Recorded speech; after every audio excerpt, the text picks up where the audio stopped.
minute. It's 1420 WEMB Sports Radio. I'm Marky Bilson, and this is Tri-City Sports Now.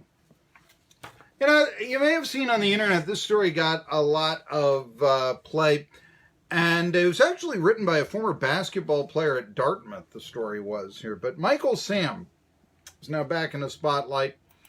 I have long maintained, there was all this talk about and it was settled out of court and all this, was Colin Kaepernick blackballed by the NFL? Now, I happen to think that Colin Kaepernick isn't all that good. I think he's all legs, worst quarterback from the pocket in the league his final year. The coach killer. He went from a Super Bowl team and took it to 1-11. And frankly, I can't figure out why Jim Harbaugh started him instead of Alex Smith. I really can't. All right, it's a little change up. Hey, the running quarterback. They aren't prepared for that. Fine, but then, after a while, it became apparent that Kaepernick was all legs. Like in the Super Bowl, when you can't scramble in from the 10-yard line. Not enough room. And then he focuses, he eyeballs, he goes to Michael Crabtree, 3 straight downs, not a whole lot of mystery there. He can't punch it in at the end. The Ravens win the Super Bowl. And from that point on, Kaepernick's career goes into a decline. And really, there were a lot of times where Kaepernick looked like he was the worst quarterback in the league. We heard this when this first came out, and he couldn't get signed. The NFL isn't signing one of their elite players, poppycock. Again, 1-11, worst quarterback from the pocket, all legs and aging.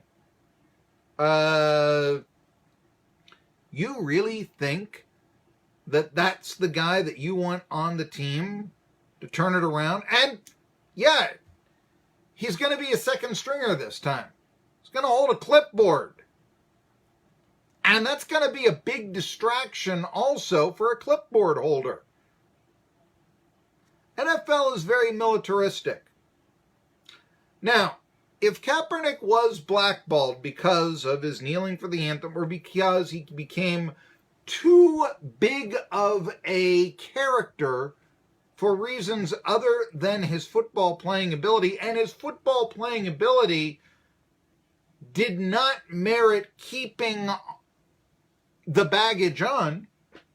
2 other players I think you could look at that are, yes, Tim Tebow has really proven himself as an athlete in minor league baseball. Even though Tebow completed less than 50% of his passes, remember this. He took a 1-4 team and led it to 7-4 and a division title with last-minute victory after last-minute victory after last-minute victory, even beating the Steelers in the playoffs. An 8-8 Denver Broncos team, 7-4 with him, against a 12-4 defending conference champ Steelers team. Steelers really haven't been the same since then. But, John Elway never really liked him. And, Peyton Manning was available. And, after Manning took the Broncos to 2 Super Bowls, few are weeping that Tebow and his 46% completion rate isn't kept around. The thing is, I've never been a big proponent of completion percentage. As far as I look at it, 46%, my goodness. Hey, you throw 2 incomplete passes from the 20-yard line, and then on 3rd and 10, you hit your receiver for an 80-yard touchdown. You've done your job, but you're a 33% passer. Regardless, in modern-day NFL football, 46% doesn't look good. And so he then went to the Jets, went to the Patriots, went to the Eagles, bounced around. And I really think that Tebow's, yes, his religion, his on-the-sleeve Christianity, that became and made him into a polarizing figure. Even if what I say around here, Tim Tebow, polarizing figure because he's a Christian? Yeah, this is the Bible Belt. But in some other places, absolutely. That did make him a polarizing figure. It's not fair, but do we want that distraction from a 46% passer? NFL says pass. I think Michael Sam can play. So do the Missouri Tigers, who won the SEC East 2 years when he was playing for him. He was the SEC Defensive Player of the Year. A little undersized, but hey, why couldn't Michael Sam stick in the NFL? In fact, when his football career went south, reports now are, and he's saying, that he got into drugs, he got into booze, he did get into Dancing with the Stars and did quite well there. There is now out a sympathetic story to Michael Sam. And yeah, I do feel for him. I do feel for him when he comes out and his father says Deacon Jones is rolling over in his grave. Yeah, I feel for him there. You didn't deserve that. But again, Sam, and maybe his sexuality shouldn't make him a polarizing figure, but how much of that is Sam himself? I know. It shouldn't matter when someone comes out, but it's just more than that. At his agent's backing, Michael Sam came out after his college career, but before the NFL draft. How is that going to help his draft status? Now again, shouldn't matter one bit. I'm not sure that it did because he was a bit undersized. But he was taken in the 7th round, and there also was that feeling that, okay, hometown St. Louis Rams, 7th round, they're doing this as a courtesy. Frankly, I got to tell you something. If the SEC Defensive Player of the Year is available in the 7th round, I want my team to take him. I don't care what his sexuality is. And I also don't think, even in a locker room situation, this is 2019, I'd like to believe that we're more mature than this. And it wouldn't be a problem. The problem here, I think, is Sam himself. All right, he comes, you know what? He should be able to come out whenever he wants to. I'll buy that. But then the way he came out was almost trying to market himself. And again, it was his agent who discussed this not as a football player, but yes, as a gay man in the NFL. And I mentioned this, remember the reality series that he was going to be involved in? 7th round draft choices do not get reality series. And if they do, NFL teams don't like it. It's a big distraction. And for that matter, it is. Come on here, Michael Sam. I mean, what have you done yet in the NFL? Why isn't there a Tom Brady reality series? A Le'Veon Bell, that would draw a lot. I guess we've had, we have the barbershop with LeBron James. He's LeBron James. Who are you again to have a reality series? Well, that was scrapped, but the damage was kind of done.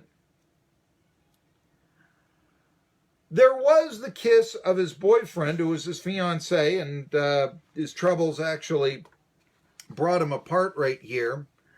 It was a situation in which he kissed his boyfriend, and then there was a playful rubbing of cake from his boyfriend on his face.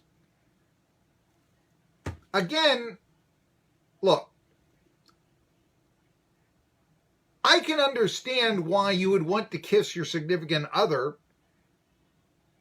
when you are drafted in the NFL. But does this, seem like, I don't know, Did we see A.J. McCarron kiss Catherine Webb when he was drafted by the Bengals? No. There was a bit of in-your-face there. And say what you will, I know a lot of people are going to say that it's homophobic. Actually, I think that it's a little bit PDA. I can remember hearing sports talk show hosts, he kissed his boyfriend and it was great. You know, just really in-your-face type of thing. Well, okay. But wouldn't it also be great if McCarron kissed Webb? You know, there's a famous football celebrity couple, if you will. In fact, half of the respondents in a poll put out in part by the Huffington Post said that the kiss was inappropriate. You know, it is kind of like, all right, in the middle of the mall, you see two guys, and I say guys, I mean, you know, it can be two men, two women, boy and a girl, whatever, kissing passionately, and you are sort of like, get a room. And I think that that was sort of the feeling with Sam and his boyfriend when that happened. Look, I am surprised he didn't make the team. I really am, because I thought that Sam played well enough to do so. He had multiple sacks, 2.5 for the Rams, and then he got picked up by the Cowboys for their practice squad, and I don't understand why he didn't make the practice squad either. Yeah, but I think that maybe, you know, think about this. What if he had waited a year to come out? Would Michael Sam be in the NFL now and be more of a hero? Be more of a intrepid leader?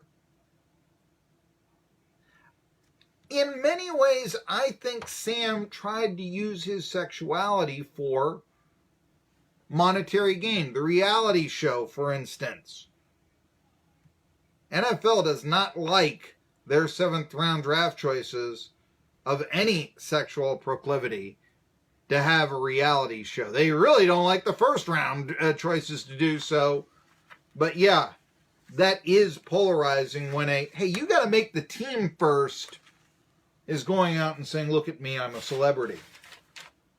Anyway, Sam's had some tough times since then. He is, let's see here, trying to, let's see here. He's got his primary source of income is booking speaking engagements on college campuses. Arizona State's Global Sports Institute invited him to discuss defining oneself in the 21st century. So he's still living on his celebrity. The thing was, yeah, he lived on his celebrity, and it sort of was, look at me, not that I'm a 2-time SEC Defensive Player of the Year. I want to play in the NFL. That's what matters. Sexuality? The football player. What the heck does that have to do with playing football? But he made it something, and I think that that cost him. Wouldn't be the first time that an agent gave an athlete bad advice. And I know the agent said, we can market this guy. I'm not saying it's right, because like I said, you should be able to come out whenever you want. I do wonder if there wasn't the reality show and all of that, if he could have come out before the draft, and it would have been okay. But the way it all happened, yeah, it was a lot, look at me, I'm a gay football player, not look at me, I'm a great football player. And Michael Sam in the SEC was a great football player. And some bad advice from his agent.